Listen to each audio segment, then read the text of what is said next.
السلام علیکم ګرانو محترمینو، امید لرم چې روغ او جوړ به وئ او د صحت په کلي به سمبال وئ. زه یم هلال خوستی د هلال ټیکنیکل یوټیوب چینل څخه یو ځل بیا تاسو ته د نوې ویډیو سره راغلی یم. دوستانو، نن ورځ تاسو ته درښیم چې څنګه کولی شو چې په موبایل کې ډیلیټ شوي ویډیوګانو او عکسونه بیرته په لاس راوړو. دوستانو، مخکې له دې چې په ویډیو باندې فایل وکړو، په ډېرې مهربانۍ سره هیله کوو چې زموږ یوټیوب چینل در سره سبسکرایب کړئ او په څنګ چې کوم د ګنټې نه هره ورځې فایل باندې کلیک وکړئ چې زموږ هره نوې ویډیو تر تاسو ورسیږي. دوستانو، که ویډیو مو تر اوسه پورې نه وي لایک کړې، ویډیو حتما لایک کړئ تر څو زموږ هره ویډیو تر تاسو تر غوږونو ورسیږي. دوستانو، اوس راځو په ویډیو باندې فایل کوو. دوستانو، تاسو به لومړی له پلی سټور څخه یو اپلیکیشن را ډاونلوډ کړئ. دوستانو، لومړی به تاسو دغه اپلیکیشن له پلی سټور څخه را ډاونلوډ کړئ. دوستانو، د اپلیکیشن نوم دی سی ډي کارت ریکوري. دوستانو، دا اپلیکیشن به تاسو له پلی سټور څخه ډاونلوډ کړئ.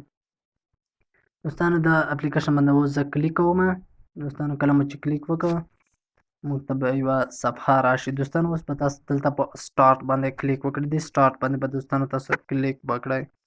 دوستانو، په دې باندې مو چې کله کلیک وکړو، دوستانو دلته له موږ سره 15 کټګورۍ شتون لري. دوستانو، لومړی یې موږ ته لیکلي ایمیج ریکوري، دویم کې موږ ته لیکلي دي ویډیو ریکوري، دوستانو دریم کې موږ ته لیکلي دي آډیو ریکوري او داسې نور. دوستانو تاسو کولی شئ چې دلته ټول ډیلیټ شوي یا فارمټ شوي سامان پیدا کړئ. دوستانو اوس زه غواړم چې عکسونه پیدا کړم، له ما څخه ډیلیټ شوي دي. دوستانو، زه به په ایمیج ریکوري باندې کلیک وکړم. دوستانو، تاسو چې هره کټګورۍ انتخابوئ. دوستانو، اوس به دلته موږ ته یو بل اپشن راشي سکین، په دې باندې به تاسو کلیک وکړئ. دې باندې مو چې دوستانو کلیک وکړو، سکین روان دی، لږ صبر کوو تر څو موږ ته بله صفحه خلاص شي. تر هغه به زه ویډیو دوستانو سکیپ کوم تر څو ویډیو اوږده نه شي. دا دی دوستانو، دلته موږ ته لیکلي دوستانو چې موږ نه څوم عکسونه ړنګ شوي دي.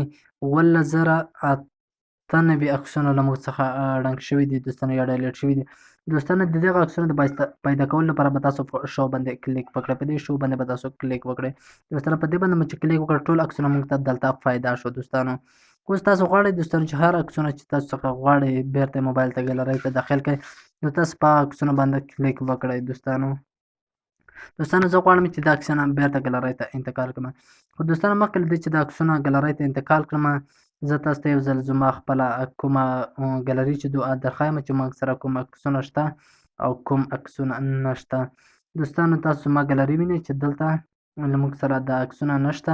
خو زه غواړم چې دا بیرته ګالرۍ ته داخل کړم. دوستانو، اوس به تاسو راشئ په دې عکسونو باندې به کلیک وکړئ. دوستانو، دا به سلیکټ کړئ، دا به سلیکټ کړئ، دا به سلیکټ کړئ، دا به ټول سلیکټ کړئ. دوستانو، اوس بیا به دوستانو تاسو په رسټارټ باندې کلیک وکړئ. دوستانو، کله مو چې په رسټارټ باندې کلیک وکړئ، تاسو ته به عکسونه داخل شي. دوستانو، دا د زموږ عکسونه داخل شوي دي. اوس غواړو چې ګالري کې بیرته وګورو. دوستانو، اوس غواړو چې دا ګالري کې وګورو. دا دی دوستانو، زموږ عکسونه ګالرۍ ته داخل دي. دا دی دوستانو، شپږ عکسونه موږ هلته سلیکټ کړي وو. اوس شپږ عکسونه له موږ سره دلته شتون لري. دوستانو، اوس غواړم چې یو څو نور عکسونه هم سلیکټ کړم تر څو تاسو ښه په دې ویډیو باندې پوه شئ. دوستانو، زه غواړم چې دې عکسونو کې یو څو عکسونه داخل کړم. دوستانو، زه غواړم یو دا عکس داخل کړم، یو دغه عکس، یو دغه عکس، یو دغه عکس. دوستانو، په رسټارټ باندې به کلیک وکړئ. دوستانو، کله مو چې کلیک وکړو، دوستانو اوس غواړو چې ګالري کې وګورو. دا دي دوستانو، ټول عکسونه موږ ته ګالرۍ ته داخل دي. دوستانو، دا نن طریقه چې تاسو ته مو د ریکوري په باره کې جوړه وه چې څنګه کولی شو چې ډیلیټ شوي عکسونه ویډیوګانې بیرته پیدا کړو. دوستانو، که تر اوسه پورې زموږ یوټیوب چینل مو نه وي سبسکرایب کړی، زموږ یوټیوب چینل در سره سبسکرایب کړئ او په څنګ کې په بیل آیکن باندې کلیک وکړئ تر څو زموږ هر نوې ویډیو تر تاسو ورسیږي. تر بیا داسې ویډیو پورې ما هلال خوستی ته اجازه راکړئ. هر چیرې چې یاست، خدای به مان ښه وخت ولرئ.